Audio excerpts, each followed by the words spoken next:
அண்ணாமலை மாற்றம், திரு அண்ணாமலை அவர்களுக்கு பாஜகவில் கட்சியை தாண்டிய ஒரு பெரிய ஃபாலோயிங் உருவானதை பார்த்துருக்கோம்.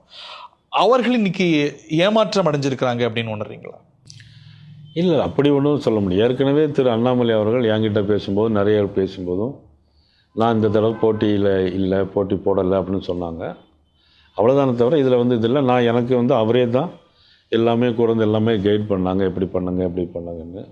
போகும்போது கூட இந்த எழுத்து ஃபார்மில் கையெழுத்து போடுறது கூட அவர் கொடுத்த பேனா தான் இது. அவர் கொடுத்த பேனா தான். நான் வழக்கமாக பேனெல்லாம் ஒன்றும் பெருசாக வச்சுக்கிறதில்ல.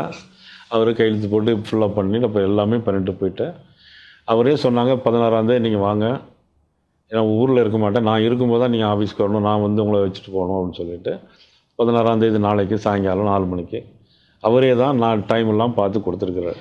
அவருக்கு அதிருப்தின்னு நான் கேட்கல, ஆனால் அவருடைய ஆதரவாளர்களுக்கு இது ஒரு வருத்தத்தையும் ஒரு அதிருப்தியும். அதான் இப்போ நான் நயினார் நாகேந்திரன் இருக்கிறேன்னா எனக்குன்னு ஒரு ஆதரவாளர் இருப்பாங்கன்னு நான் பெரிய நம்பிக்கையெல்லாம் வைக்க முடியாது. ஆனால் மறுக்க முடியாது, திரு அண்ணாமலையை பொறுத்தவரைக்கும் ஒரு இளைஞர்கள் அவருடைய ரசிகர்கள் மாதிரி இருக்கிறாங்க.